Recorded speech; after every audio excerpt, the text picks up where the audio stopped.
దేవుని నామానికి స్తోత్రములు కలుగును గాక. ఈ ఉదయకాల సమయంలో మరొకసారి 4వ 2025 సంవత్సరంలో 5వ మాసంలోనికి మనం ప్రవేశించినాం, అనగా మే నెలలో ప్రవేశించినాం. ఇది 4వ తారీఖు. ఆమేన్, హల్లెలూయా. మరి ఈ సమయంలో మనము దేవుని సన్నిధిలో దేవుని యొక్క వాక్యాన్ని వినటానికి మనమందరం కూడా సిద్ధంగా ఉన్నాం. మర్యాద, గౌరవము అనేది దేవునికి మనం ఇవ్వాలి కనుక దయచేసి కూడా లక్ష్యంగా ఉండకూడదని సెల్ ఫోన్స్ అన్ని స్విచ్ ఆఫ్ చేసుకోవాలని కూడా మనం చేస్తూ ఉంటున్నాను. దేవుని వాక్యాన్ని జాగ్రత్తగా విందాం. మనకు ఈ 3 వారాలు పామ్ సండే అని, ఈస్టర్ అని, ఇలాగే గుడ్ ఫ్రైడే అని 3 వారాలు మనం మన సబ్జెక్ట్లో నుంచి డిబేట్ అయ్యి వేరే సబ్జెక్టులు మనం వెళ్ళినాం. మరలా మన సబ్జెక్ట్లోకి వచ్చేద్దాం. 10 మంది కన్యకలు, పరలోక రాజ్యము. ఆ పేరలో లేకపోతే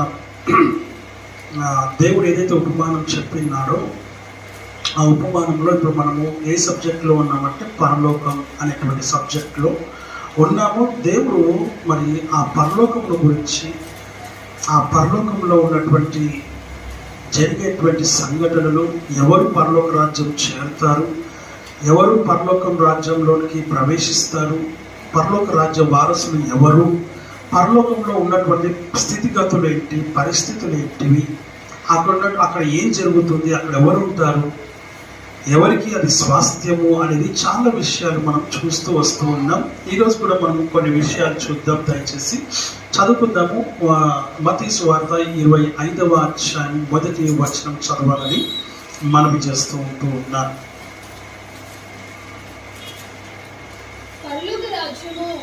తమ దివిటీలు పట్టుకొని పెండ్లి కుమారుని ఎదుర్కొంటకు బయలుదేరిన 10 మంది కన్యకలను పోలి ఉన్నది. ప్రార్థన చేసుకుందాం. మమ్మీగా ప్రేమించిన మా పరమ తండ్రి, మీ నామానికి వందనాలు, స్తోత్రాలు, స్తుతులు, కృతజ్ఞతాస్తుతులు మేము చెల్లిస్తూ ఉంటున్నాము నాయన. ఈ ఉదయకాల సమయం ప్రభావం మీ యొక్క వాక్యం ద్వారా మీరు మాతో సూటిగా, స్పష్టంగా మాతో మీరు మీ అధికారంగా స్మరించడం మాట్లాడమని వేడుకుంటున్నాం. ఇక్కడ నిలుచున్న నన్ను జ్ఞాపకం చేసుకొని ఏ అర్హత లేని నాకు నీ అర్హతను, యోగ్యత నాకు ఇచ్చినావు. మరి నిలబడి నన్నుగా మీరు మరుగుపరిచి నా సొంత ఆలోచన తలంపులు కాదు, నా సొంత మాటలు కావు ప్రభువా, ఇది నీ వాక్యం. ప్రకటన గ్రంథములో నుంచి ప్రభువా బోధించబడుతూ ఉన్నటువంటి వాక్యం, నీ పరిశుద్ధాత్మ యొక్క నడిపింపు నాకు అనుగ్రహించమని పరిశుద్ధాత్మ దేవా నీవే మాట్లాడమని వేడుకుంటూ ఉన్నాను. మాకును సంఘానికి కావాల్సినటువంటి, అలాగనే ప్రపంచం చూస్తున్నటువంటి అందరికీ నీ యొక్క వాక్యము వారి యొక్క ప్రభువా అర్థమయ్యే విధంగా, తెలుసుకునే విధంగా, సత్యమేంటో నిజమేంటో తెలుసుకునే విధంగా నీ వాక్యం ద్వారా మాతో సూటిగా, స్పష్టంగా మాతో మీరు మాట్లాడమని వేడుకుంటున్నాం. వినగలిగే చెవులు, గ్రహించగలిగే హృదయం, మనస్సును మాకు అనుగ్రహించి మహిమ పొందండి. నిర్లక్ష్యం అనేది మాలో ఉండకుండా, లేకుండా సహాయం చేసి మహిమ పొందబడి ప్రభు ప్రతి హృదయము తెరవబడను గాక. వారి హృదయాలు ప్రభు నీ వాక్యము నింపబడను గాక. వారి జీవితాల్లో ప్రభు ఇది అనుభవించబడి నెరవేర్చబడను గాక.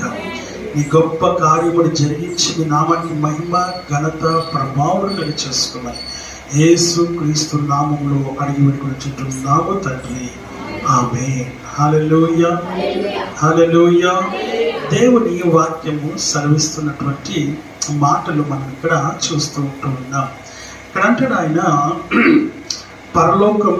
పరలోక రాజ్యము అని చెప్పబడుతూ ఉన్నటువంటి మాటలు మనం ఇక్కడ చూస్తూ ఉన్నాం. గమనించదగిన విషయం ఏంటిది అని అంటే, ప్రకటన గ్రంథంలో పరలోక రాజ్యంలో గురించి చాలా విషయాలు లిఖించబడ్డాయి, చాలా విషయాలు వ్రాయబడ్డాయి. పరలోక రాజ్యం అంటే ఏంటిదో కూడా మనకు సువార్తల్లో యేసుక్రీస్తు ప్రభు కొన్ని ఉపమానాలు చెబుతూ ఆయన మనకు వివరించాడు. ఆ తర్వాత మరి యోహాను ద్వారా దేవుడు తన యొక్క సమస్తమును కూడా వివరించినట్టుగా కూడా మనము చూస్తూ ఉన్నాం. కనుక నా ప్రియమైనటువంటి వారులారా, నా ప్రియమైన దేవుని సంగమా, దేవుని శరీరమా, నీవు ప్రతి విషయాన్ని కులంకషంగా నువ్వు తెలుసుకొని నువ్వు అలాగిన దేవుని కొరకు ప్రిపేర్ అవ్వాలని, అలాగనే ఆ రాజ్య వారసత్వం పొందుకోవాలని, ఆ రాజ్యంలోనికి నువ్వు ప్రవేశించాలని దేవుని వాక్యము ద్వారా మనము హెచ్చరిక పొందుకుంటూ ఉన్నాం. ఎవరు పరలోక రాజ్య వారసులు, ఎవరు ఆ యొక్క పరలోక రాజ్యంలోనికి ప్రవేశిస్తారు, ఆ పరలోకంలో జరిగే సంఘటనలు కొన్ని విషయాలు మనం చూద్దాం. దయచేసి చూడండి, ప్రకటన గ్రంథము 22వ అధ్యాయము 10వ వచనం మనం చదువుకుందాం దయచేసి. మరియు అతడు నాతో ఇలాగు చెప్పెను, ఈ గ్రంథమందున్న ప్రవచన వాక్యములకు ముద్ర వేయవలదు, కాలము సమీపమై ఉన్నది. ఆమేన్. హల్లెలూయా, హల్లెలూయా. ఏమంటాడండి? ఈ ప్రవచన వాక్యములకు ముద్ర మీరు వేయవలదు. ఎందుకు అన్నాడు ఆయన ముద్ర వేయవలదు? ఆమేన్. హల్లెలూయా. ఎందుకంటే ఆయనే ముద్ర వేయువాడై ఉన్నాడు కనుక, ముద్రించువాడు ఆయనే కనుక నువ్వు నేను ముద్రలు వేసుకోకూడదు. ఆమేన్. హల్లెలూయా. అందుకే ఈ వాక్యం ఇక్కడ చెబుతా ఉంది. మరి అతడు నాతో ఇలాగూ చెప్పాను, ఈ గ్రంథమందు ప్రవచన వాక్యములకు ముద్ర మీరు వేయకూడదు. ఇది ఇలా, ఇది ఇలా, ఇది ఇలా అని మీరు ముద్ర వేయకూడదు. ఇది నేను వేయువాడు, నేనే వేస్తాను. వేసే సమయం ఉంటుంది, అప్పటి వరకు మీరు ముద్ర వేయకూడదు అని చెబుతూ ఉన్నారు. కొంతమంది వ్యక్తులు పుస్తకాలు రాస్తారు, గ్రంథాలు రాస్తారు. వారి పేరు, వారి చిరునామా, వారి సమస్తమును రాసి వారికి తనకున్నటువంటి ఆ మినిస్ట్రీ కావచ్చు, ఇంకేదైనా కావచ్చు, తనకున్నటువంటి వ్యక్తిగత ఆ యొక్క అడ్రస్ ఏదైతే ఉందో దాన్ని అక్కడ ముద్రిస్తాడు. ఇది నాది, ఇది నా గ్రంథము, ఇది నేను రచించాను, ఇది నేను రాశాను అని ముద్ర వేస్తాడు. దీనికి ఎవరికి కూడా హక్కులు ఇవ్వబడలేదు అని కూడా అక్కడ రాయబడి ముద్ర వేయబడుతుంది. ఆమె హల్లెలూయా. ఒకవేళ అలా రాసినట్లయితే ఎవరైనా కాపీ కొడితే కూడా ఈయన కేసు వేస్తే వాడి శిక్షార్హుడు, వానికి జరిమానా విధించబడుతుంది, జైలు పాలవుతాడు, చెరసాల పాలవుతాడు అని మనం చూస్తూ ఉన్నాం. అందుకే ఇక్కడ అన్నాడు ఆయన, ఇక్కడ ముద్ర వేయవలదు, ఈ ముద్ర నేను మాత్రమే వేయగలను. ఆమేన్. హల్లెలూయా. అందుకనే వాక్యం ఏం సెలవిస్తుందంటే కాలము ఏమైందంట? సమీపమయ్యింది. ఎప్పుడు చెప్తున్నాడు ఈ మాట? అప్పుడే చెప్పాడు ఆయన. అంటే దాని అర్థం ఏంటిది అంటే సమీపముగా ఉన్నది నువ్వు తెలుసుకో. ఎవరికి సమీపముగా అయ్యింది అని అంటే మనం పుట్టినాం, ఈ లోకంలో మనం పుట్టినాం కదండి. పుట్టిన తర్వాత మనకు ఆయుష్ ఎంత అని అంటే బైబిల్ గ్రంథ ప్రకారంగా చూస్తే 90వ కీర్తన 10వ వచనంలో మనం చూసినప్పుడు దేవుని వాక్యం ఏమంటుందంటే మనుష్యుని యొక్క ఆయుష్ 70 సంవత్సరములు, అధిక బలము ఉన్నట్లయితే 80 సంవత్సరములని దేవుడు నిర్ణయించినాడు. కానీ నీ ఆయువు ఎంతో నీకు చెప్పలేదు. ఆ మనుషుని యొక్క ఆయుష్ని నిర్ణయించాడు అంతైనా, కానీ నువ్వు జీవించే కాలం ఎంతో చెప్పలేదు ఆయన. అంటే కొంతమంది అధిక బలం కూడా దాటినారు. మా బాబాయ్ దాటినాడు, మొన్ననే పోయాడు. మా నాన్న దాటాడు, ఇంకా ఉన్నాడు. ఆమేన్. హల్లెలూయా. ఎందుకు మాట చెప్తున్నానంటే దాటినటువంటి వాళ్ళు, అధిక బలము దాటినటువంటి వాళ్ళు కూడా ఉన్నారు. దేవుని కృప అది, అంతే. మనం అడగడానికి మనకు ఎవరికి కూడా అధికారం లేదు. అది ఆయన నిర్ణయము. కారణం అంటే we are the product of him. మనం ఆయన ప్రోడక్ట్ అయి ఉన్నాం, ఆయన సొత్తు అయి ఉన్నాం, ఆయన పిల్లలమై ఉన్నాం. ఆయన ఇష్టం. నేను ఎప్పుడు పిలుచుకోవాలనుకుంటే అప్పుడు పిలుచుకుంటాను. నేను ఎప్పుడు రమ్మంటే అప్పుడు నువ్వు వెళ్ళిపోవాల్సిందే. ఆమేన్. హల్లెలూయా. పెళ్లి టైంలో, బ్యాప్టిజం టైంలో మనం కొన్ని ప్రమాణాలు చేస్తూ ఉంటాం కదా. భర్తకు భార్య, భార్యకు భర్త ప్రమాణం చేస్తుంది. బ్యాప్టిజం ట్యాంక్లో కూడా మనం అందరం దేవునికి ప్రమాణం చేస్తాం. కానీ కలిసే ఉంటామని చెప్తారు. దేవుని వాక్యం ఏం సెలవిస్తుంది? కలిసే ఉంటామని చెప్పినటువంటి వ్యక్తులము ఇప్పుడు చనిపోయే సమయానికి నేను వ్యక్తులన్న సంగతి భార్య భర్తకి చెప్పలేడు, భర్త భార్యకి చెప్పలేడు, అన్న తమ్ముడికి, తమ్ముడు అన్నకి, ఇలాగ ఎవరికి ఎవరు కూడా చెప్పుకుండగానే వెళ్ళిపోతారు. ఇక్కడ విషయం ఏంటంటే ఇంపార్టెన్స్ ఎవరికి ఉంది అని అంటే దేవుడికి నీ పైన ఇంపార్టెన్స్ ఉంది. ఆయనకు మాత్రమే నీ పైన హక్కు ఉంది, ఆయనకు మాత్రమే నీ పైన అధికారం ఉంది. కాబట్టి ఇక్కడ నువ్వు ఎవరికి చెప్పినా చెప్పకపోయినా ఫరక్ ఏమీ పడదు. ఇది ఈ లోకం వరకే. ఈ లోకం నుంచి నువ్వు వెళ్ళిపోయే సమయానికి నువ్వు ఎవరికి చెప్పాల్సిన అవసరము లేదు. కనుకనే ఆయన రమ్మనగానే నువ్వు వెళ్ళిపోవాలి. నేను రానని నువ్వు చెప్పడానికి లేదు అక్కడ. అసలు నీకు ఛాన్స్ కూడా లేదు, రానని చెప్పడానికి ఛాన్స్ లేదు అక్కడ. నీకు అనగానే వెళ్ళిపోతూనే ఉన్నారు అంతే. ఆమేన్, హల్లెలూయా. ఇది మనం ఏమనుకుంటున్నామంటే దేవుడు మనల్ని పిలుస్తాడు, బ్రదర్ జార్జ్ కమప్ అంటే ప్రభు కొంచెం టైం ఇవ్వ. పొద్దునప్పుడు మన పిల్లలు లేపుతుంటే నేను 5 minutes ఎంత 1 minute అబ్బా. ఇక్కడ ఏముండదు అట్లా. అంటే నీ పైన నీకు అధికారం లేదు, నీ శరీరంలో దేవుని ఆత్మ వెళ్ళిపోతూనే ఉంటుంది. ఇక్కడ నువ్వు మాట వినకపోవచ్చు, కానీ అక్కడ దేవుని మాట నువ్వు వినాల్సి. హల్లెలూయా. అంత గొప్ప జీవితాన్ని దేవునికి ఇచ్చాడు. ఈరోజు మనం ఈ బంధాలన్నీ శాశ్వతం అని మనం అనుకుంటూ ఉన్నాం. కాదు ప్రేమ దేవుని బిడ్డ, ఈ బంధాలు ఏమి శాశ్వతం కాదు, ఇవన్నీ ఏమి నిజం కాదు. ఇవన్నీ కూడా ఏమై ఉన్నాయి కింద చూద్దాం ప్రేమ దేవుని బిడ్డ. కాబట్టి ఆయన కాలము సమీపమై ఉన్నది, అన్నిటికీ అంతం ఉంది కదా. ఉందా? దానియేలు రాసిన గ్రంథం ఆఖరి అధ్యాయంలో మనం చూస్తాం అన్నిటికీ అంతం ఉంది, అంతం వచ్చేసిందని కూడా చెప్తాడు ఆయన. అక్కడ కూడా చెప్తాడు క్రొత్త ఆకాశం క్రొత్త భూమి అని అక్కడ కూడా చెప్తాడు. చదువు ఇదిదా సరే ఓకే. 15 వచ్చిన 11 వచ్చిన చదువుదాం దయచేసి. ఇక్కడ ఈ మాటలు జాగ్రత్తగా వినాలండి. అన్యాయము చేయువాడు ఇంకనూ అన్యాయము చేయనిమ్మో, అపవిత్రుడైన వాడు ఇంకను అపవిత్రుడుగానే ఉండనిమ్ము, నీతిమంతుడు ఇంకను నీతిమంతుడుగానే ఉండనిమ్ము, పరిశుద్ధుడు ఇంకను పరిశుద్ధుడుగానే ఉండనిమ్ము. ఎందుకన్నాడు ఈ మాటలు ఆయన అంటే, పైన ఒక వాక్య భాగము మనం చూస్తాం. ఆఖరి మాటలో అలా ఆ వచనంలో లాస్ట్ మాట చూసినాం. ఏంటిది? Yes, exactly. కాలము సమీపమై ఉన్నది కనుక ఇక చెప్పి చెప్పి చెప్పి చెప్పి చెప్పి టైం అయిపోయింది. There is no time, there is no time, there is no time. అయిపోయింది, టైం అయిపోయింది. నువ్వు టైం అయిపోయినాక నువ్వేం చేయలేవు. నీవు ఉండని, అయిపోయింది కదా, నువ్వు చెప్పాల్సిన అవసరము లేదు అంటున్నాడు ఆయన. అన్యాయము చేయువాడు ఇంకను అన్యాయము చేయనిమ్ము, అపవిత్రుడు ఇంకా అపవిత్రుడుగానే ఉండనిమ్ము, నీతిమంతుడు ఇంకా నీతిమంతుడిగానే ఉండనిమ్ము, పరిశుద్ధుడు ఇంకా పరిశుద్ధుడిగానే ఉండనిమ్ము. ఎంత చక్కటి మాటలు మనం ఇక్కడ చూస్తూ ఉన్నాం. ఇంకా అయిపోయింది, మనం చెప్పాల్సిన అవసరం ఉండదు ఇక. అలాంటి స్థితిలోకి మనము దేవుడు మనల్ని నడిపిస్తూ వచ్చాడు. ఇంకా మనం టైం ఉందని నువ్వు అనుకుంటూ ఉన్నావు. No, there is no time for you. దేవుడి వాక్యం చెప్తుంది నువ్వు టైం ఉందని నువ్వు అనుకుంటున్నావు, టైం లేదని దేవుడి వాక్యం చెప్తుంది. నువ్వు అనుకుంటున్నావు ఏంటంటే ఇంకా ఐ హ్యావ్ టైం. బ్యాప్టిజం, మారు మనసు, రక్షణ, టైం ఉంది, టైం ఉంది. No time. Amen, hallelujah. ఎప్పుడు ఆయన రాకడనో తెలియదు కనుక నువ్వు మారు మనసు పొంది రక్షణ పొంది బాప్తిసము తీసుకుంటేనే తప్ప నువ్వు నిత్య జీవములోనికి ప్రవేశించలేవు. నువ్వు జీవము కలిగిన వాడుగా ఉండలేవు. అంత్య దినమున నువ్వు లేపబడాలి అని అంటే నువ్వు బలలో పాల్గొనాలి. బలలో పాల్గొనాలంటే బాప్తిజం తీసుకోవాలి. బాప్తిజం తీసుకోవాలనుకుంటే రక్షణ పొందాలి. రక్షణ పొందాలంటే నువ్వు మారు మనసు పొందాలి.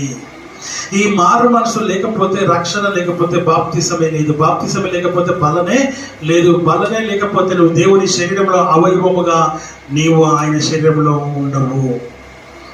గనుక వాక్యం చెప్తుంది అన్నిటికీ కాలము సమీపమై ఉంది.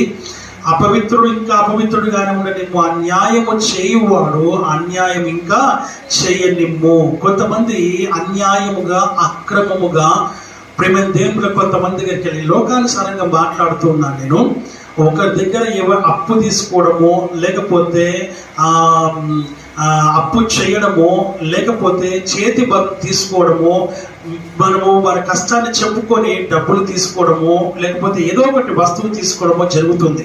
జరిగినప్పుడు నువ్వు కష్టాన్ని చెప్పి అప్పు తీసుకున్నప్పుడు, డబ్బులు తీసుకున్నప్పుడు, వస్తువు తీసుకున్నప్పుడు దానిని తిరిగి ఇచ్చివేయడానికి నువ్వు తాపత్రయపడాలి. దాన్ని ఇవ్వడానికి నువ్వు వేగిరపడాలి.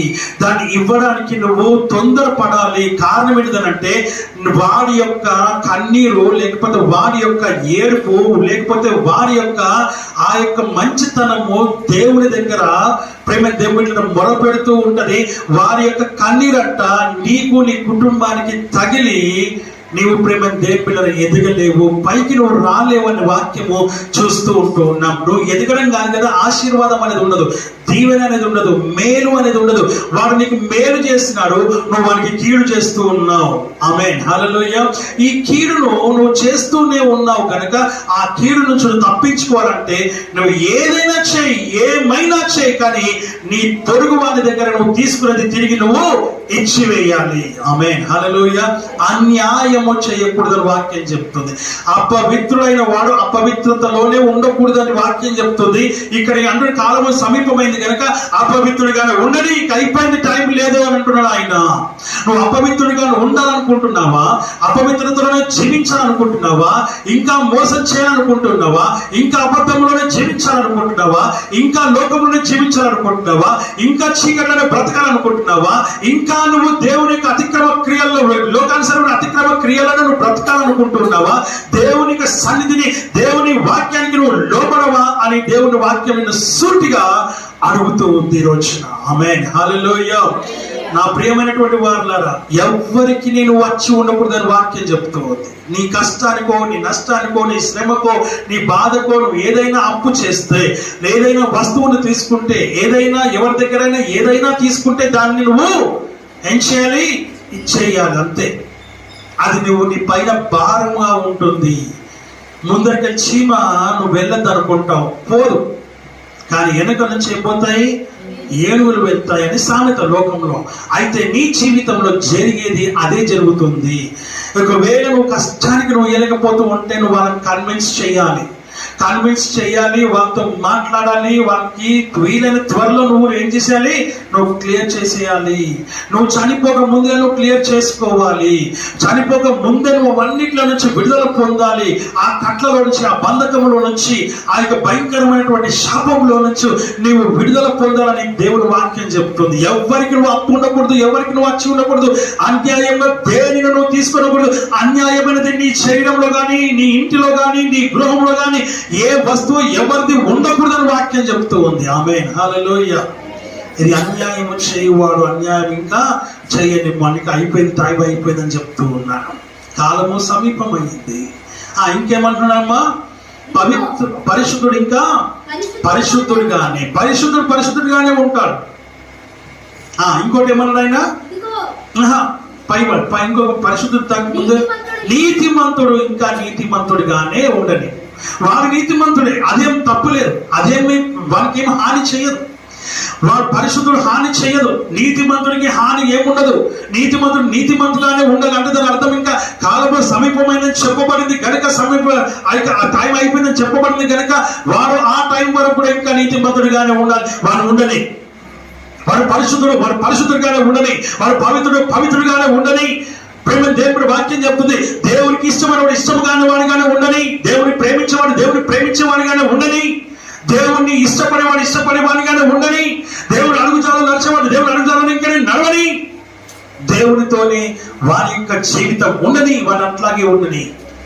కాలము సమీపమైనది నా ప్రేమ దేవుని బిడ్డ. అందుకే వాక్యం చెప్తుంది రోజున, నిశ్చయముగా నీ జీవితంలో నీ దేవుడిని పట్ల ఎంత ప్రణాళిక కలిగి ఉన్నాడో దేవుడి వాక్యం నీతో సూటిగా మాట్లాడుతూ ఉంది. హల్లెలూయా, హల్లెలూయా, హల్లెలూయా. ఒక విషయం ప్రేమ దేవుని బిడ్డ, వాక్యం మనతో మాట్లాడుతున్న విషయం ఉండని అంటే రెండు రకాలుగా చెప్తున్నాడు. అపవిత్రుడుగానే ఉండని. తర్వాత ఇంకోటి ఏమన్నామా? అన్యాయం చేసేవాడుగానే ఉండని, మోసం చేసేవాడు ఉండని, అయిపోయింది. వారికి టైం లేదు. ఒకవేళ వాడు మారదాం అనుకున్నా, వాళ్ళు మార్చుకుందాం అనుకున్నా టైం లేదు అక్కడ. ఇక్కడేమన్నాడు, నీతిమంతుడు, పరిశుద్ధుడు, పవిత్రుడు అట్లాగే ఉండని, వాడిని చెడగొట్టద్దు, వాడు చెడిపోయే పరిస్థితి వాడికి లేదు. వాడు అట్లాగే ఉండాలి. వాడు దేవుని సన్నిధికి చేరాలి.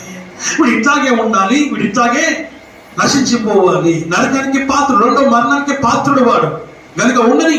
అట్లాగే దేవుని వాక్యం సెలవిస్తున్నటువంటి మాటలు మనం ఇక్కడ చూస్తూ ఉంటున్నాం. ఇది ఎంత ఘోరమైనటువంటి విషయం. దేవుడే చెప్తూ ఉన్నాడు, ఉండని, వాళ్ళు అట్లాగే ఉండని, అంతే. ఇంకా వారికి అవకాశం లేదంటున్నాడు ఆయన. ఇక్కడ మాత్రం అంటున్నాడు, వీటి ఇట్లాగే ఉండని, వీరిట్లాగే ఉండని. అందుకని ఆయన గొర్రెలు మేకలు అన్నాడు. ఆయన మేకలుగానే ఉండని, గొర్రెలుగానే ఉండని అంటున్నాడు ఆయన. పరిశుద్ధులుగానే ఉండాలి, అపవిత్రులుగానే ఉండని. ఇక్కడ వారికి ఎంత మాత్రం అవకాశము లేదు. మార్చుకోవడానికి ప్రయత్నం చేసేటువంటి పరిస్థితులు వారికి లేదు అని చెప్తున్నాడు. అవకాశమే లేదంటున్నాడు దేవుడు. నీ జీవితాన్ని ప్రేమందేం బిడ్డలారా దేవుని సన్నిధిలో ఉంచుకోవాలని, దేవునిలో ఉండాలని దేవుడు నిన్ను కోరుతూ ఉంటున్నాడు. ఇంకా మార్చదమ్మా, కిందికి చదువు. అట్లాగే ఇదిగో త్వరగా వచ్చుచున్నాను.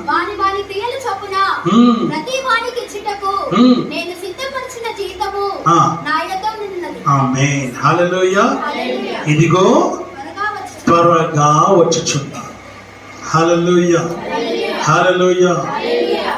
నేడు రేపో నా ప్రియుడేసు మేఘాల మీదకే తెంచును. నేడు రేపో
హల్లెలూయా. ఇదిగో నేను త్వరగా వచ్చుచున్నాను. త్వరగా. ఎప్పుడు ప్రాబ్లం అదే. మనకు బాగా అలక్ష్యం ఏంటిదని అంటే, వస్తాను అంటున్నాను, ఇంకా రావట్లేదు. ఆయన ఎందుకు రావట్లేదు అని అంటే, నువ్వు ఇంకా మారు మనసు పొందలేదు, నువ్వు ఇంకా రక్షణ పొందలేదు, ఇంకా నువ్వు బాప్తిజం తీసుకోలేదు, ఇంకా నువ్వు బలలో ఆయన శరీరంలో పాల్గొనలేదు. కాబట్టి ఆయన ఆలస్యం చేస్తూ ఉన్నాడు. నువ్వేమనుకుంటున్నావు అని అంటే, నేను ఇంకా ఆలస్యం చేస్తా, ఇంకా నేను నిర్లక్ష్యంగా ఉంటా, ఇంకా నేను అలక్ష్యంగా నేను ఉంటా అని నువ్వు అనుకుంటున్నావు. చూస్తాడు ఇంకా ఉండని అంటాడు, అంతే. ఆమేన్, హల్లెలూయా. మత్తయి సువార్తలో ఒక చక్కటి మాట చెప్పబడుతూ ఉంటుంది దీని గురించి. త్వరగా వచ్చి ఉన్నాను కనుక దానికోసం ఆయన ఒక చక్కటి మాట చెప్తూ ఉంటాడు. 32వ వచనం, 33, 34వ వచనం. మత్తయి సువార్త 25వ వచనం, 25, 32, 33, 34. అప్పుడు సమస్త ఆయన ఎదుట పోగు చేయబడును. గొల్లవాడు మేకలలో నుండి ఎక్కడ నుండి గమనించాలి మాట. మేకలలో నుండి గొర్రెలను ఆయన వేరు చేస్తూ ఉన్నాడు. కరెక్ట్. ఆమేన్, ఆమేన్. ఎక్కడి నుంచి వేరు చేస్తున్నా అంటే, మేకలు అంటే లోకస్తులు, అన్యులు అని అర్థం. దేవుణ్ణి ఎరగని వారు అని అర్థం. దేవుణ్ణి తెలుసుకోని వారు అని అర్థం. దేవుణ్ణి నిర్లక్ష్యము చేసి, ఇప్పుడు లోకల్ అనగానే మనం దేవుని నమ్మని వారు అని అనుకుంటాం. కాదు కాదు కాదు. ఇక్కడ మన దాంట్లో కూడా క్రైస్తవులు ఉన్నారు. ఆ క్రైస్తవులు, ఆ దేవుని బిడ్డలు కూడా, అంటే ఇప్పుడు ఎలా చెప్పాలి, ఒక క్రైస్తవ కుటుంబం ఉంది. ఇప్పుడు నా కుటుంబం తీసుకున్నాను. నేను పాస్టర్ గారు ఇద్దరము మారుమనసు పొందాం, రక్షణ పొందాం, బాప్తిసం తీసుకున్నాం, బలలో పాల్గొంటున్నాం. తర్వాత దేవుని సంఘంలో శరీర అవయవాలుగా మేము జీవిస్తున్నాం. రోజు ప్రార్థన చేసుకుంటున్నాం, రోజు వాక్యం చదువుతున్నాం, ప్రార్థన చేస్తున్నాం, దేవుణ్ణిలో ఉంటూ ఉన్నాం, బ్రతుకుతూ ఉన్నాం. మాకు 2 పిల్లలు పుట్టినారు. ఒకరు షైని, ఒకరు రిక్కీ. ఆమేన్, హల్లెలూయా. ఇప్పుడు మీరు క్రైస్తవులా అంటే ఎవరు? ఇప్పుడు వాళ్ళ ఫ్రెండ్స్ వారిని అడుగుతారు, హూ ఆర్ యూ, మీరేంటి, మీరు ముస్లిమ్సా, హిందూసా, క్రిస్టియన్సా అట్లా అంటే వాడు ఏమంటాడు, నేను క్రిస్టియన్ అంటాడు. ఈజీ. ఆయన ఆటోమేటిక్ మనల్ని గుర్తుపడతారు, మనల్ని ఈజీ గుర్తుపడతారు. అంటే షైనింగ్ చూడగానే క్రిస్టియన్ అనుకుంటారు. ఆమేన్, హల్లెలూయా. రిక్కీని చూడగానే క్రిస్టియన్ అనుకుంటారు, చెప్తారు క్లియర్గా, మేము క్రిస్టియన్స్ అని చెప్తారు. కానీ నిజంగా వారు క్రిస్టియన్స్ అంటే కాదు, వాళ్ళు నిజంగా క్రైస్తవులు అంటే కాదు, వారు నిజంగా దేవుని బిడ్డలు అంటే కాదు. ఎప్పుడు అవుతారు అంటే, వారు మారుమనసు పొంది, రక్షణ పొంది, దేవుణ్ణి తెలుసుకొని, బాప్తిజము తీసుకొని, బలలో పాల్గొని, సంఘం అనే శరీరంలో పాలి భాగస్థులు అయినప్పుడు, అవయవాలుగా మార్చబడినప్పుడు, అప్పుడు వారు క్రైస్తవులు అవుతారు. అప్పుడు వారు దేవుని బిడ్డలు అవుతారు తప్ప ఇంకా ఒక పోనీ ఇక్కడితో అయిపోయింది అని అంటే కాదు. ఒక నువ్వు దాంట్లోనే అనగా దేవుని అడుగుజాలలో నడుస్తూ ఉంటేనే క్రైస్తవుడు. నువ్వు దేవుని అడుగుజాలలో నుంచి నువ్వు స్టెప్ అవుట్ చేస్తే you are not a Christian. నువ్వు మళ్ళీ మేకగా మారిపోయినావు. గొర్రెల నుంచి నువ్వేమైపోయినావు? మేకగా మారిపోయినావు, అంటే లోకస్తుడిగా మారిపోయినావు. నువ్వు అన్ని చేసినావు, మారుమనసు పొందినావు, రక్షణ పొందినావు, బాప్తిసం తీసుకున్నావు, సంఘంలో ఉన్నావు, బలలో పాల్గొన్నావు, అంతా బాగానే ఉంది. One fine day, one fine time నీకు ఏమైందో తెలియదు. మన రీసెంట్గా ఒకటి చెప్తూ ఉన్నాడు, దేవుడు నాకు ఏం చేశాడు, దేవుడు నాకు ఏం చేయలేదు, కాబట్టి నేను దేవుని నమ్మట్లేదు, నేను దేవుని వదిలేశాను. ఆమేన్, హల్లెలూయా అని చెప్తూ ఉన్నాడు. నేను దేవుని వదిలేశాను అని చెప్తూ ఉన్నాడు. ప్రేమని దేవుని పెట్టారు కాబట్టి ఇప్పుడు దాని లోపల నేను పోదలుచుకోలేదు అని చెప్తూ ఉన్నాడు. ఎందుకు అయ్యాడు అట్లాగా అంటే, అసలు ఫస్ట్ ఆఫ్ ఆల్ వాటికి ప్రార్థన లేదు, వాక్యం లేదు, గుడి లేదు, బడి లేదు, దేవుడు లేడు, ఏమీ లేదు. ఇప్పుడు ఇలాంటి వాడు ఏమంటున్నాడు, నాకు ఏమి కాదు, ఊరంతా అప్పులు చేశాడు. ఏం చేశాడు? ఊరంతా అప్పులు చేశాడు. అప్పులు తప్పించుకోవడానికి కోసము, లేకపోతే పారిపోవడానికి కోసము, లేకపోతే చచ్చిపోవడానికి కోసము, లేకపోతే ఇంకేదో చేయడానికి కోసము ఇప్పుడు రకరకాలుగా మాటలు చెప్తూ ఉన్నారు. అది అంత బాగుంటే దేవుడు ఇట్లా నన్ను దీవించాడు, దేవుడిని అట్లా దీవించాడు, దేవుడిని ఇట్లా చేశాడు, దేవుడిని ఇంతగా గొప్పగా పెట్టాడని మనం చెప్తాం. ఏది సత్యం దీంట్లో? ఏది సత్యము? ఇంతకు నీ ప్రవర్తనలో ఉన్నటువంటి నువ్వు జీవిస్తున్న నీ ప్రవర్తననే, ఆ ప్రవర్తనను బట్టి నీ సాక్ష్యం ఉంటుంది. ఆమేన్, హల్లెలూయా. నేనేమంటానంటే, నువ్వు పడిపోయినా, నువ్వు దిగజారిపోయినా, నీ దగ్గర డబ్బంతా పోయినా, వాక్యం ఏమంటుందంటే, అన్ని నువ్వు పోగొట్టుకున్నా ఒక్క మాట నువ్వు చెప్పాలంటే, అన్ని పోయినాయి బ్రదర్, కానీ నేను క్రీస్తుని మాత్రం పోగొట్టుకోలేదు అనే సాక్ష్యం చూసారా? ఆ సాక్ష్యం కావాలి. నువ్వు అన్ని పోగొట్టుకుని ఉండొచ్చు, నువ్వు అన్ని పోయి ఉండొచ్చు, నీ దగ్గరికి వెళ్ళి ఏది నీ దగ్గర లేకపోయిండొచ్చు. నీ జీవితం ఒకవేళ అంతా నువ్వు పోగొట్టుకునేసి జీరోగా మిగిలిపోయి ఒక్కడిగా మిగిలిపోయినావు అనుకుందాం కాసేపు. దానికి ఒక సాక్ష్యం ఉంది, ఒకరిగా 2 కూడా ఉన్నాయి. మనం వెంటనే మనకు గుర్తుకొచ్చేది ఎవరు? యోబు గారు గుర్తుకొస్తారు. ఆమేన్, హల్లెలూయా. అబ్రహాం గారు గుర్తుకొస్తారు. హల్లెలూయా.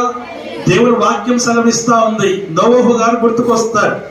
ఎందుకంటే ఆయన ఒక్క కుటుంబమే ఓడను కట్టింది, ఇంకెవరికి అట్లా, వాళ్ళకి ఎవరేం సహాయం చేయలే.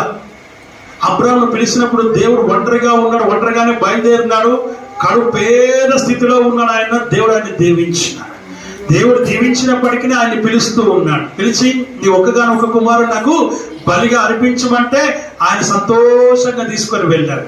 అది ఆత్మీయ జీవితం, అది నీ సాక్ష్య జీవితం, అది నువ్వు నీ ప్రార్థన జీవితానికి సాదృశ్యమైనటువంటి క్రైస్తవ విశ్వాస జీవితానికి సాదృశ్యమైనటువంటి జీవితాన్ని సాక్షాత్తం నువ్వు చెయ్యాలి. అది నువ్వు అవిస్మృతం చెయ్యాలి. అలా చేయకుండా నేను ఎన్నో పోయినా ఇది చేసాను కాబట్టి నాకు దేవుడు లేడు, దయ్యం లేదు అన్నట్టు మాట్లాడుతున్నాను. అదిగా నీ సాక్ష్యం కరెక్ట్గా ఉండాలి. నువ్వు కరెక్ట్గా ఉంటే నీ సాక్ష్యంలో కరెక్ట్గా ఉండదు. అందుకని ఇందాక ఆయన ఎవరైనా అపవిత్రుడుగానే ఉండని, మోసగాడుగానే ఉండని, అపరిశుద్ధుడుగానే ఉండని. ఆమేన్. హల్లెలూయా, హల్లెలూయా. ఇక్కడ ఏమంటారు? పరిశుద్ధుడుగానే, నీతిమంతుడుగానే ఉండని. వాడు ఇంకా పడిపోయే పరిస్థితి ఏమీ లేదక్కడ. దేవుని వాక్యం చెప్పు. ఎన్ని పోగొట్టుకున్నావు, ఏమీ లేకున్నా, అందరు నిన్ను కాదన్నా, ఎవ్వరు నిన్ను కాదన్నా. ఒక ఇన్సిడెంట్, కుష్ఠరోగి ఏమంటున్నాడు వచ్చి, ఆ కుష్ఠరోగి యేసు దగ్గరికి వచ్చి అంటున్నాడు, అయ్యా నీకు ఇష్టమైతే నన్ను శుద్ధునిగా వచ్చి. కారణం ఏంటి? అందరు నన్ను వెలేస్తున్నారు, నన్ను పాలెం నన్ను వెలగొట్టేశారు, నవ్వరు చూడట్లేదు, నేను ఒంటరి వాడిని అయిపోయాను. ఈ రోగంతో నేను, వ్యాధితో నేను, యొక్క శపితమైనటువంటి ఈ రోగంతో నేను జీవిస్తూ ఉన్నాను. దయచేసి నేను జ్ఞాపకం చేసుకో. అయ్యా నీకు ఇష్టమైతే నన్ను శుద్ధునిగా చేయని అడుగుతూ ఉంటున్నాడు. ఆయన అంటాడు, నీవు నాకు ఇష్టమే, నువ్వు శుద్ధునివి అని చెప్తున్నాడు. నువ్వు కరెక్ట్గా నిలబడితే నిన్ను కింద నుంచి పైకి లేపుతాడు. యోగుని లేపినట్టుగా లేపుతాడు. పోగొట్టుకున్నది 1000, 2000 ఇచ్చాడు. ₹1,00,00,000 పోగొట్టుకుంటే 2 కోట్లు ఇచ్చాడు. ఆమేన్. హల్లెలూయా. ఒక్క బంగ్లా పోతే 2 బంగ్లాలు ఇచ్చాడు. గొర్రెలు, మేకలు, ఎడ్లు, ఎద్దులు, గాడిదలు, కంచెర గాడిదలు, ఒంటెలు, ప్రేమ అప్పట్లో ఆస్తులన్నీ ఇవే. ఆవులు, దున్నపోతులు, ప్రేమ దేవుళ్ళ బర్రెలు అన్ని కూడా మరలా సంపాదించుకున్నాడు. అన్ని కూడా 2 అంతలుగా సంపాదించుకున్నాడు. అతని కంటే గొప్పవాడానా ఆ రాజు కూడా లేడంట. రాజు దగ్గర కూడా అంత ఆస్తి లేదు. రాజ్య పరిపాలన చేస్తున్న రాజు దగ్గర కూడా ఆస్తి లేదు. యోబు గారి దగ్గర ఉంది. కరెక్ట్గా నిలబడ్డాడు ఆయన. నీ ఆత్మీయ జీవితంలో నువ్వు అన్ని కోల్పోయినావా? అన్ని పోగొట్టుకున్నావా? ఏమీ లేదా నీ దగ్గర?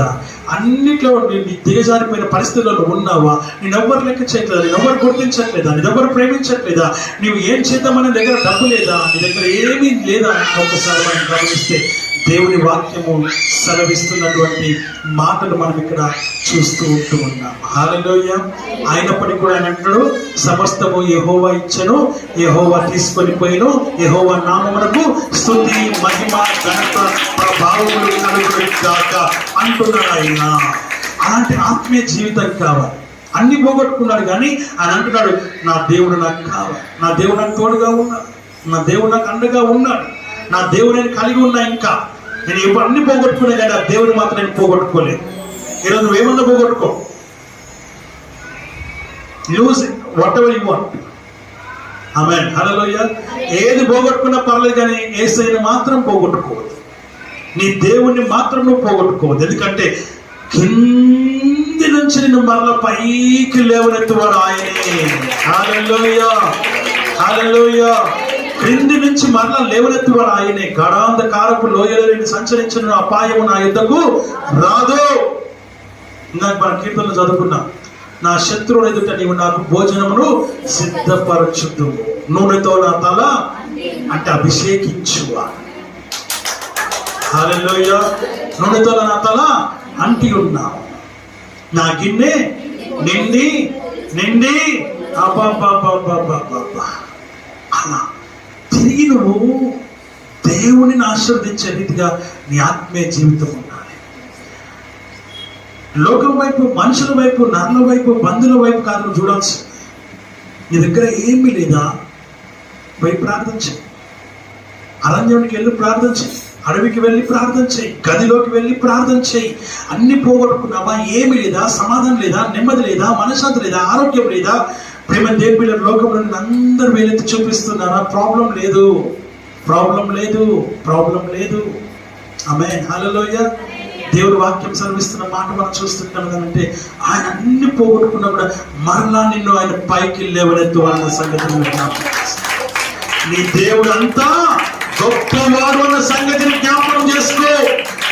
నిన్ను విడువను, నిన్ను ఎడబాయను.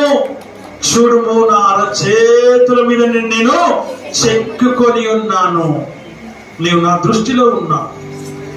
33వ కీర్తన చదువు 13-14 వచ్చిన. యెహోవా ఆకాశంలో నుండి నేను కనిపెట్టుచున్నాను, ఆయన నరులందరి వైపు దృష్టించుచున్నాడు. తాను నివాస స్థలములో నుండి భూలోక నివాసుల వైపు చూస్తూ ఉన్నాడు. ఆమేన్, హల్లెలూయా, హల్లెలూయా. నిన్ను చూస్తున్నటువంటి దేవుడైన ఆయన కన్నులు నిన్ను చూస్తున్నాయి. ఏం చేస్తున్నాయి? చూస్తున్నాయా? ఏమో. హల్లెలూయా, హల్లెలూయా. అందుకని వాక్యం చెప్తూ ఉంది, ఆయన ఎప్పటి నుంచి నేను చూస్తూ, from when he's looking at you. అసలు యాక్చువల్గా ఎప్పుడు చూస్తున్నాను నేను ఆయన? కీర్తన గ్రంథంలోకి వెళ్దాం దయచేసి. 139వ కీర్తన.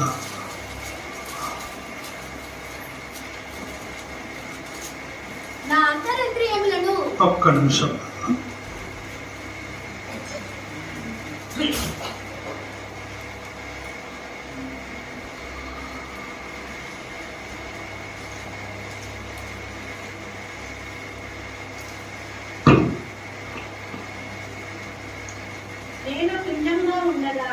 ఎంతో చెప్పి చదవాలి.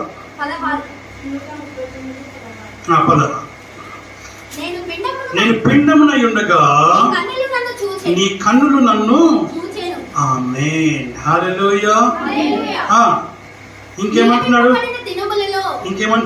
నియమింపబడిన దినములలో ఒక్కటైనను కాక మునుపే నా దినములన్నీ నీ గ్రంథములో లిఖితములాయెను. నువ్వు ఆయన ఎరగలేదు, కానీ ఆయన నిన్ను ఎరిగినవు. నువ్వు ఆయన తెలుసుకోలేదు, కానీ ఆయన నిన్ను తెలుసుకున్నాడు. ఆమేన్, హల్లెలూయా. ప్రాబ్లం ఎక్కడ వస్తుందని అంటే ఇక్కడే వస్తుంది. నియమింపబడిన దినములలో చూసారా, నేను పిండమునై ఉండగా కదండి, నేను పిండమునై ఉండగా ఆయన కన్నులు మనల్ని చూసినాయి. నువ్వు నేనే చూడట్లేదు ఆయన్ని. ప్రాబ్లం అక్కడే వస్తుంది. నువ్వు నేను ఆయన్ని గమనించట్లేదు. గమనించకపోగా పిల్లి పాలు తాగుతూ కళ్ళు మూసుకొని నన్ను ఎవరు చూడట్లేదు అనుకుంటుంది. అట్లా ఉంది మన జీవితం. అందుకని ఇక్కడ అంటే నువ్వు పిండమునై ఉండగా ఆయన కన్నులు నిన్ను చూచినాయి. నియమింపబడిన దినములు ఒక్కటైనను కాక మునిపే ఆయన నీ దినములన్నీ కూడా ఆయన గ్రంథంలో లిఖితములైపోయినాయి. హల్లెలూయా, హల్లెలూయా. ఇంతకంటే గొప్ప దేవునికి ఎక్కడ దొరుకుతాడు? ఇంతకంటే గొప్ప దేవుని నువ్వు ఎక్కడ నువ్వు వెతకగలవు? ఇంత గొప్ప దేవుని కలిగి ఉన్నందుకు నువ్వు ఎంత సంతోషించి ఆనందించి ఎంతగానో భయభక్తులు కలిగి ఉండాలి. హల్లెలూయా, హల్లెలూయా. ఇంకా కింద చదువుతుంటే చాలా విషయాలు అంటే మనకు అక్కడ అవసరం లేదు. కాబట్టి పిండమునయునగా తల్లి గర్భంలో నువ్వు పిండముగా ఉండగానే ఆయన కన్నులు నిన్ను చూస్తూ ఉన్నాయి. దినములు లెక్కితములు కాకమునిపే ఆయన గ్రంథంలో ఆల్రెడీ అవన్నీ కూడా లిఖించబడ్డాయి. అందుకే భక్తుడు అంటున్నాడు, ఎందుకో నన్నెంతగా నీవు ప్రేమించితివో దేవా, అందుకో నా స్తుతి పాత్ర.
మనస్సులో నా మనవుల ముందే నీ మనస్సులో నెరవేరినాయి, నా మనుగడ ముందే ఆయన గ్రంథంలో లిఖించబడ్డాయి, అంతే అయిపోయింది. కనుక నువ్వు ఆ విషయాన్ని గమనించాలని దేవుడి వాక్యం ద్వారా మనం ఇక్కడ గమనిస్తూ ఉంటున్నాం. వెనక్కి వచ్చేస్తాం 34 వర్షం, మనకు ఇంకా వర్షం 32 వర్షం పొందాం. మేకలలో నుండి మేకలలో నుండి గొర్రెలను వేరుపరచినట్లు ఆయన వారిని వేరుపరచు. ఎవరిని? నీతిమంతులుగానే ఉండనిమ్ము, పరిశుద్ధులు ఇంకా పరిశుద్ధులుగానే ఉండనిమ్ము, వారిని ఆయన వేరు చేయువాడు. హల్లెలూయా. అన్యాయము చేయువాడు ఇంకా అన్యాయము చేయనిమ్ము. ఇంకా ఏమన్నాడు? అబద్ధము చెప్పువాడు ఇంకా అబద్ధము చెప్పనిమ్ము, మోసము చేయువాడు ఇంకా మోసము చేయనిమ్ము, వారిలో నుంచి వీరిని వేరు చేస్తూ ఉన్నాడు ఆయన. హి సపరేటింగ్ దెమ్. తన వారిని ఆయన సపరేట్ చేస్తారు. ఎవరిని? తన వారిని. ఎవరైతే ఆయనలో ఉన్నారో లోకములో నుండి ఆయన వేరు చేస్తూ ఉన్నాడు. లోకంలో ఉన్నావు, కానీ లోకంలో నువ్వు నీతిమంతుడిగా ఉండాలి. తామర పువ్వేనా ఎందులో పెరుగుతుంది? బురదలో. హల్లెలూయా, హల్లెలూయా. ఎక్కడ? బురదలోనే ఉంటుంది. దాన్ని తీస్తే చచ్చిపోతుంది. నువ్వు తీసి దానికి మంచినీళ్ళలో చచ్చిపోతుంది. ఆమేన్. హల్లెలూయా, హల్లెలూయా. వాక్యం ఏం చెప్తుందంటే అందులో ఉండి కూడా అది తన యొక్క సువాసన వెదజల్లుతుంది. ఈరోజు నువ్వు లోకంలో ఉన్నా అన్యుల మధ్యలో ఉన్నా నీ సువాసన వెదజల్లబడాలి. నువ్వు ప్రత్యేకంగా కనబడాలి, నువ్వు ప్రత్యేకంగా ఉండాలి, నువ్వు ప్రత్యేకంగా నీ దేవుడి కొరకై నువ్వు జీవించాలి. అప్పుడు ఆయన నేను తర్వాత తీసుకొని వెళ్తాను. హల్లెలూయా. ఇప్పుడు చదవమ్మా. అప్పుడు రాజు తన కుడి వైపున ఉన్నవారిని చూచి నా తండ్రి చేత ఆశీర్వదింపబడిన వారులారా రండి, లోకము పుట్టినది మొదలుకొని మీ కొరకు సిద్ధపరచబడినటువంటి రాజ్యంలోనికి స్వాతంత్రించుకోండి. మీ కొరకు సిద్ధపరచబడిన పరలోక రాజ్యంలో మీరు స్వాతంత్రించుకోండి. రండి అని పిలుస్తున్నాడు ఆయన. ఏమని పిలుస్తున్నాడు? రండి. లోకము పుట్టినది మొదలుకొని మీ కొరకు స్థిరపరచబడినటువంటి శాశ్వతమైనటువంటి ఆ పరలోక రాజ్యాన్ని మీరు స్వతంత్రించుకోండి అని దేవుని వాక్యము ద్వారా మనం చూస్తూ ఉంటున్నాం. You believe it or not, నేను నైట్ అంతా మెలుగుతూనే ఉన్నా, నిద్ర కూడా పట్టట్లా. మా అబ్బాయి అంటున్నాడు, కెరికాడు, డాడీ ఇంకా పడుకోలేదా? పడుకోవా అని అడుగుతున్నాడు. ఆమేన్. హల్లెలూయా, హల్లెలూయా. వాయ్ అని అంటే ఉదయకాలమున నా దేవుని బిడ్డలకి, నా జనాంగానికి, ఎవరి జనాంగము? ఆయన జనాంగానికి శ్రేష్టమైన బ్రేక్ఫాస్ట్ ఇవ్వాలి, శ్రేష్టమైన లంచ్ ఇవ్వాలి, శ్రేష్టమైన డిన్నర్ ఇవ్వాలి, విలువైనటువంటి ఆహారాన్ని, ఆరోగ్యకరమైనటువంటి ఆహారాన్ని, బలమైన ఆహారాన్ని ఇవ్వాలి. ఆమేన్. హల్లెలూయా. ఉదయం 4:30 ప్రేమని చెప్పి పడుకున్నా కానీ నిద్ర పడడానికి ఎప్పుడెప్పుడు తెల్లవారుతుందా, ఎప్పుడెప్పుడు మందిరానికి వెళ్ళాలా, ఎప్పుడెప్పుడు దేవుని వాక్యాన్ని. ఆమేన్. హల్లెలూయా. దేవుని వాక్యం సెలవిస్తున్న మాట మనం చూస్తూ ఉన్నాం. రక్షణ నా ప్రేమైనటువంటి దేవుని సంగమా, ఎంత చక్కటి మాట. నీ లోకము పుట్టినది మొదలుకొని స్థిరపరచబడిన శాశ్వతమైన రాజ్యం మీ కొరకే రండి అని పిలుస్తూ ఉన్నాడు ఆయన. కమ్. ఆమేన్. హల్లెలూయా. ఎంత గొప్ప దేవుడు అంటే నీ పట్ల ఆయనకి ఎంత ప్రేమ ఉంది, ఎంత ప్రేమ ఉంది. ప్రాణమిచ్చి నీ కొరకు తన యొక్క ప్రాణం పెట్టినంతగా ప్రేమ. హల్లెలూయా, హల్లెలూయా. మన ప్రేమ ఎంతుంది దేవుని పట్ల? ఏం చేసిండు? ఇంతుంది ప్రేమ. ఏమైంది? నేను అడుగుతూనే ఉన్నా, ఇంకా కాలే. దేవుడు నన్ను చెప్పండి, మీ డైలాగులు ఇవన్నీ మర్చిపోయిండు, వదిలేసిండు, పట్టించుకుంటలేడు. హల్లెలూయా. ఏ రోజన్నా నీ సాక్ష్యంలో I want to clarify it, నీ సాక్ష్యము దేవునితో నేను సమయాన్ని గడిపిన, నా దేవుని సన్నిధి నన్ను నింపింది, నా దేవుని సన్నిధిలో నేను ఆనందించిన, నా దేవుని సన్నిధిలో నేను సంతోషంతో నా సమయాన్ని గడిపినానే ఏ రోజన్నా నువ్వు సాక్ష్యం చెప్పినావా? దేవుని మహిమపరిచే సాక్ష్యమేనాలని చెప్పినావా? దేవుని కనపరిచే సాక్ష్యమేనాలని చెప్పినావా? దేవుని యొక్క నామమును పూజించే, ఆరాధించే, కీర్తించేటువంటి ఆ సాక్ష్యాన్ని ఎప్పుడైనా చెప్పినావా? ఎప్పుడు నాకు ఇది లేదు, నాకు అది లేదు, ఇదయింది, అదైంది, ఇది అది ఏందేందో చెప్తావు తప్ప, నాకు ఆరోగ్యం ఇచ్చాడు, బలం ఇచ్చాడు, శరీరం ఇచ్చాడు, జ్ఞానం ఇచ్చాడు, తెలివిచ్చాడు, తద్వారా నేను దేవుని మందిరానికి రాగలిగిన, ఉద్యోగం చేసుకోగలుగుతున్నా, నేను ఏం చేసినా దేవునికి ఇంకా ఏమి చెయ్యలేదు, అసలు నేను ఎక్కడ చేసినా, నేను ఏమి ఇచ్చినా ఏమి ఇవ్వలేదు, ఇచ్చింది ఏదైనా ఉంటే అంతా ఆయన ఇచ్చింది ఆయన చెప్పగలిగే స్థితిలోకి నువ్వు దిగి రావాలి. హల్లెలూయా. వచ్చినావా? ఎప్పుడైనా చెప్పినావా? నీ సాక్ష్యం ఎప్పుడు చూసినా నా ఇంట్లో ఇది లేదు, నా ఇంట్లో అది లేదు, నాకు ఇట్లా అయింది, నాకు అట్లా అయింది, నాకు అనారోగ్యం కలిగింది, నాకు తలనొప్పి వేసింది, నాకు జ్వరం వచ్చింది, కొట్లాట అయింది, ఇంకేదో అయ్యింది, ఏందేందో చెప్తూ ఉంటారు. హల్లెలూయా. అదే leave of all these things.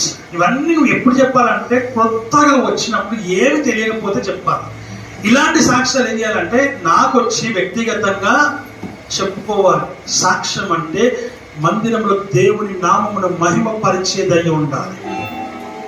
నీ ఆత్మీయ జీవిత ఎదుగుదల గురించి నువ్వు సాక్ష్యం చెప్పాలి. తద్వారా ఇంకా ఎదిగని వారు ఎవరైనా ఉంటే, కొత్తగా వచ్చేవారు ఎవరైనా ఉంటే, వారిని సాక్ష్యాన్ని చూసి విని నేర్చుకొని వారు కూడా ఆత్మీయ జీవితంలో, ప్రార్థన జీవితంలో, వాక్య జీవితంలో ఆ యొక్క దేవుని సన్నిధిలో ఎదిగేటువంటి ఆ సాక్ష్యము చెప్పాలి. అంతేగాని ఇంకా రోత సాక్ష్యాలు ఎందుకండి? దేనికండి?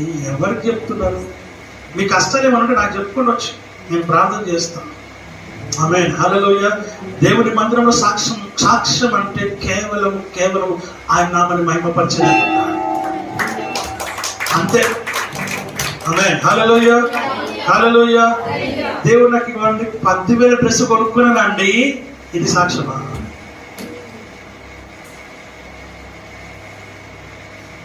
నిన్న నేను బిర్యానీ తిన్నా అండి, అది సాక్ష్యమా? ఒకప్పుడు తిండి లేకుండా ఈరోజు దేవుడు నాకు ఇచ్చిండు, అదా సాక్ష్యం? ఈ సాక్ష్యం నీ ఆత్మ ఎదుగుదల. నువ్వు దేవుళ్ళు ఎంత ఎదిగినవో అది చెప్పు. నువ్వు ఎంత ఎదిగినవో చెప్పు. నిన్ను దేవుడు ఎదిగింప చేస్తాడు అంతే. ఎందుకంటే నువ్వు ఆయన బిడ్డవు గనక, నువ్వు ఆయన కుమార్తెవు గనక, నువ్వు ఆయన కుమారుడవు గనక నేను దీవిస్తాడు ఆయన. దీవించడానికే ఉన్నాడు ఆయన, దీవెను కుమరించడానికే ఉన్నాడు ఆయన, ఆశీర్వాదం కుమరించడానికే ఉన్నాడు ఆయన. అంతేగాని ప్రేమ దేవుడ ఇంకా నువ్వు పాతాకి స్థితిలో ఉండకూడదు, గోరుముద్ద దిన స్థితిలో ఉండకూడదు అని వాక్యం చెప్తుంది. Why you are insulting God? Why you are insulting yourself? If you are insulting yourself, you are insulting God. నిన్ను నువ్వు ఇన్సల్ట్ చేసుకుంటే నువ్వు దేవుణ్ణి ఇన్సల్ట్ చేస్తున్నావు. ఆమేన్. నీ సేవకుని ఇన్సల్ట్ చేస్తున్నావు. ఆమేన్. హల్లెలూయా. నువ్వు సేవకుని ఇన్సల్ట్ చేస్తున్నావు, దేవుని ఇన్సల్ట్ చేసినట్టే. ఆమేన్. హల్లెలూయా. నీ పద్ధతులు మార్చుకోవాలి. నీ మార్గం, నీ నడిచే మార్గాలు మార్చుకోవాలి. నువ్వు జీవించే జీవితాన్ని నువ్వు మార్చుకోవాలి. Be spiritual. Be spiritual in the presence of the Lord. When people are seeing at you, they should know that you are the child of God. లోకంలో మనుషులు నిన్ను చూస్తున్నప్పుడు వాళ్ళు తెలుసుకోవాలంటే నువ్వు దేవుని బిడ్డవని తెలుసుకోవాలి. నీ నోటి మాట, నీ చూపు, నీ క్రియ, నీ పని యావత్తు కూడా నిన్ను దేవుని బిడ్డగానే గుర్తించాలి. ఆ ఆత్మీయ జీవితాన్ని నువ్వు కలిగి ఉండాలి. నేను చూస్తేనే వాళ్ళు భయపడాలి. ఏం కావాలి? భయపడాలి. భయపడాలంటే ఆ భయం కాదు, అమ్మో దేవుడు ఉంటాడు, ఆమెని మనం ఏమైనా అంటే దేవుడు చూసుకుంటాడు, దేవుడు ఆమె పక్షాన ఉన్నాడు అని అన్యులు తెలుసుకోవాలి. దేవుడి బిడ్డలు కాదు తెలుసుకోవాల్సింది, అన్యులు తెలుసుకోవాలి. నీకు ఎప్పుడు దేవుడి నామానికి మహిమ కలుగుతుంది అంటే అన్యులు నిన్ను చూసి నిన్ను గుర్తించినప్పుడు దేవుడి నామానికి మహిమ కలుగుతాడు. అంతేగాని వేరే రకమైన కాదు ప్రేమ దేవుడు. నువ్వు ఆ విషయాన్ని జ్ఞాపకం చేసుకోవాలి. ఆమేన్. హల్లెలూయా, హల్లెలూయా, హల్లెలూయా. ఆయన అందుకేమన్నా పరిశుద్ధుడు పరిశుద్ధుడిగానే ఉండని, నీతిమంతుడు నీతిమంతుడిగానే ఉండి, పవిత్రుడు పవిత్రుడిగానే ఉండని, అపవిత్రుడు అపవిత్రుడిగానే, తర్వాత అబద్ధముగానే, మోసము మోసగాడిగానే ఉండని. కాలము సమీపమైంది, ఇది కూడా త్వరగా వస్తూ ఉంటారు, జాగ్రత్త అంటున్నాడు ఆయన. మేకల్లో నుండి ఆయన నిన్ను వేరు చేసి నిన్ను రండి అని పిలుస్తున్నాడు. ఎందుకనంటే లోకము పుట్టినది మొదలుకొని మీ కొరకు నేను సిద్ధపరిచిన ఆ పరలోక రాజ్యానికి వారసులు మీరే అని చెప్పి వీరిని పిలుస్తూ ఉన్నాడు. మేకలలో నుండి నిన్ను వేరు చేసిన వాడు, లోకములో నుండి నిన్ను వేరు చేసిన వాడు, చీకటిలో నుండి నిన్ను వేరు చేసిన వాడు, కట్ల నుంచి బంధం నుంచి విడిపించినటువంటి వాడు, దేవుడు నిన్ను వేరు చేసి నిన్ను దేవుని సన్నిధిలో నిన్ను నీతిమంతుగా నిలబెట్టినటువంటి దేవుడు, నిన్ను పరలోక రాజ్య వారసుగా చేసినటువంటి దేవుడు, ఆ పరలోక రాజ్యానికి నేను తీసుకొని పోయే దేవుడు, ఇదిగో నీ కొరకు ఆయన సిద్ధపరిచినటువంటి దేవుడు. ఇదిగో అనేక నివాసాలు ఉన్నాయి, ఇక్కడ నేను నివసించిన స్థలంలో మీరు ఉండాలని మరలా వచ్చి మనం తీసుకొని పోయేదని చెప్పినటువంటి ఆ దేవుడిని తీసుకొని పోయే వరకు నువ్వు స్థిరముగా ఉండాలి లోకంలో. ఆమేన్. నువ్వు ఆ విషయాన్ని గమనించాలని దేవుని వాక్యం ద్వారా మనం చూస్తున్నాం. ఆమేన్. ఎంతకంటే గొప్ప విషయం ఇంకోటి ఏమనుందా? హల్లెలూయా, హల్లెలూయా. ఇదంతా వరది చెప్పండి, ఇదంతా వరది నా తండ్రిది. ఎవరిది చెప్పండి? ఇదంతా వరది నా తండ్రిది. మన కాదు. మన అంటే అందరిలో అయిపోతాం. ఎవరిది ఇదంతా? నా అయింది. ఏం నెక్స్ట్ ఏంటి? తండ్రిది. చెప్పండి అందరూ, ఇదంతా నా తండ్రిదే. ఆమేన్. హల్లెలూయా. భయపడద్దు, ఏం కావద్దు. should not fear of anything because your God has victorious. He has won everything. He has వాక్యం ఆయన అంటాడైనా సమస్తము జయించినటువంటి వాడు, సమస్తము జయించినటువంటి వాడు. సో జయించినటువంటి గొప్ప దేవుణ్ణి మనం కలిగి ఉన్నాం. సంతోషంగా ఉండాలి. ఎవరిని ఏమీ చెయ్యలేరు. హల్లెలూయా, హల్లెలూయా. దేవుని వాక్యం సెలవిస్తున్న మాటలు మనం చూస్తూ ఉన్నాం. ప్రేమ దేవుని బిడ్డ, వాక్యం చెప్తూ ఉంది. ఆ చదువు మా మాట ఇంకా ఉందా? మేకల్లో నుండి మొత్తం 34 వచ్చిన చదువు. అప్పుడు రాజు తన కుడి వైపున ఉన్నవారిని చూచి నా తండ్రి చేత ఆశీర్వదింపబడిన వారలారా రండి, రండి, లోకము పుట్టినది మొదలుకొని మీ కొరకు సిద్ధపరచబడిన రాజ్యము స్వతంత్రించుకొని. ఇక్కడ ఈ మాట వినాలి. నేను ఆకలి కొట్టిని, మీరు నాకు భోజనం పెట్టి తిని, దప్పికొంటిని, నాకు దాహం ఇచ్చి తిని, పరదేశినై ఉంటిని, నన్ను చేర్చుకున్నారు, దిగంబరనై ఉంటిని,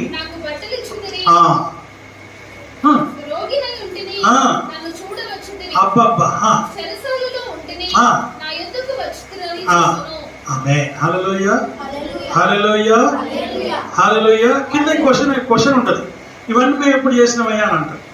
నువ్వు చేయాల్సిన అవసరం లేదు. నువ్వు పర్టికులర్గా నువ్వు చేసిందిగా దేవుని ఆత్మని నడిపించిన నీతిగా. ఎందుకంటే నువ్వు పరిశుద్ధుడిగానే ఉండనేమో, నీతిమంతుడిగానే ఉండను, పవిత్రుడిగానే ఉండని మంచి ఆ దాంట్లో ఉన్నావు కదా. అందులో ఉన్నప్పుడు దేవుని ఆత్మని నువ్వు ఇవన్నీ చేసేది నీకు తెలియదు. నువ్వు చేసిన సంగతి నీకు తెలియదు. ఒకరికి చేస్తే నువ్వు దేవునికి చేసినట్టు వాక్యం చెప్తుంది. కింద ఇంటికి వెళ్ళాక చదువుకోండి, ఈ అధ్యాయం మొత్తం చదువుకోండి. ఇంటికి వెళ్ళాక చదువుకోండి. ఆమేన్. హల్లెలూయా. చదువు. దేవుని వాక్యం సెలవిస్తున్న మాట చూస్తున్నాను. ఎప్పుడు చేసినాం ఇవన్నీ? నీకు తెలియకుండానే చేస్తాం, నీకు తెలియకుండానే చేస్తాం. ఎస్, అది ఎప్పుడు నువ్వు చేసే సంగతి కూడా నీకు నేను చేస్తున్నది చేయాలని ప్లాన్తో చేసింది కాదు. నీ హృదయం, నీ మనసు అంతగా దేవుని యొక్క సన్నిధిలో ఉండి చేసింది. నీకు తెలియదు. నువ్వు చేసేసే సంగతి కూడా నీకు తెలియదు. ఎందుకంటే నువ్వు ఆత్మీయ జీవితంలో ఉన్నావు కనుక. ప్లాన్తో చేసేది, ఇది నేను చేద్దాం, ఇది చేద్దాం, అదంతా వేస్ట్. అది నిజంగా అంటే అది షోకుటంతో చేసింది. అదంతా కూడా నువ్వు అనుకోకుండా చేసేది చూసినావా, నిజంగా చేయాలని మనసుతో చూసినావా, అది దేవుని మనసు, అది దేవుని ఆత్మ నేను నడిపించిన రీతిగా. ఇది ప్లాన్తో చేసేది కాదు, దేవుని ఆత్మ ద్వారా చేసేది. అందుకే వాక్యం ఏమంటుందంటే ఆత్మ ద్వారా నేను నడిపించబడుతుంది అంటారు ఆయన. ఆమేన్, హల్లెలూయా. శక్తి చేత కాద నేను, బలముతో నీతి కాద నేను, శక్తి చేత కాద నేను, బలముతో నీతి కాద నేను,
హల్లెలూయా. ఎంత గొప్ప మాట ఇది! దేవుని ఆత్మ ద్వారా తప్ప మరి దేని ద్వారా జరగదు. దేవుని ఆత్మ నేను నడిపిస్తున్న రీతిగా, దేవుని ఆత్మ నీలో ఉంటే చేయాలనిపిస్తాను. లేకపోతే 10 రూపాయల దగ్గర 10 రూపాయలు ఇచ్చేస్తాం. దేవుని ఆత్మ నీలో ఉంటే ఏం చేస్తాం? 10 రూపాయలు అంటే 100 రూపాయలు ఇచ్చేస్తాం. పాస్టర్ షైన్ కూడా మామూలు కాదు. హల్లెలూయా, హల్లెలూయా. ఎప్పుడైనా ఎక్కడైనా ఇట్లా పోయినప్పుడు చేసినప్పుడు హోటల్కి పోయినప్పుడు ఆమె చూసి 10 రూపాయలు 20 రూపాయలు 50 100 పెట్టు. ఆమేన్, హల్లెలూయా, హల్లెలూయా. మరి ఏడికి వచ్చిందో నాకు తెలియదు. నేనైతే చాలా తీసినాను. ఏనాడు న్యాయం ఫుల్ తీసినాను. హల్లెలూయా. ప్రేమ దేవుని బిడ్డలారా, దేవుని వాక్యం సెలవిస్తుంది. దేవుని ఆత్మ ఫుల్ ప్లజ్ ఉంటుందంట. వారైతే ఉండాలా ఇచ్చేదా? ఈ డబ్బుల విషయం కాదు, ఫుల్ ప్లజ్ ఉంటుంది. ఆత్మీయ జీవితంలో, ప్రార్థన జీవితంలో, వాక్య జీవితంలో, దేవుని సన్నిధిలో, సంఘంలో, సహవాసంలో ఫుల్ ప్లెజ్గా ఉంటాను దేవుడు. అప్పుడు నియమింపబడింది, స్థిరమైనది, సిద్ధపరచబడింది నీకోసమే. రండి, లోకం పుట్టినది మొదలుకొని మీ కొరకు స్థిరపరచు. ఏం చేశామయ్యా మీరు అడగకుండానే నాకలు కొట్టిన మీరు నాకు ఏం చేశారు? ఆహారం ఇచ్చినారు. నేను దప్పి కొట్టి మీరు దప్పిక ఇచ్చినారు, నీళ్ళు ఇచ్చినారు. నేను వస్త్రం లేకపోతే నాకు వస్త్రాలు ఇచ్చినారు. నేను పరదేశం అయినా నువ్వు నాకు చేర్చుకున్నాను. నేను దిగంబరణ అయినట్టు నువ్వు నాకు వస్త్రాలు ఇచ్చినారు అని ఆయన్ని సాక్ష్యం ఇస్తున్నాడు. ఎవరి గురించి? మేకల్లో నుంచి వేరు చేసిన వారి గురించి అని చెప్తూ ఉన్నారు. ఎవరి గురించి? ఎవరి గురించి? వేరు చేసినటువంటి వారిని గురించి మాట్లాడుతున్నాడు. రండి, మీ కొరకు సిద్ధపరిచినటువంటి, స్థిరపరిచినటువంటి ఆ రాజ్యంలోనికి మీరు ప్రవేశించాలి. ఆ విషయాన్ని జ్ఞాపకం చేసుకున్నాం. ప్రేమ దేవుని ఆ విషయాన్ని గమనించి దేవుని సన్నిధిలో మనం ముందుకు సాగాలి. నీ ఆత్మీయ జీవితాన్ని దేవుడే, ఆయనే నీకు గురై ఉండాలి, లక్ష్యమై ఉండాలి. ఆ విషయాన్ని జ్ఞాపకం చేసుకుని దేవుని సన్నిధిలో మనం ముందుకు సాగిన బట్టి వాక్యం ఆశీర్వదించి దీవించును గాక.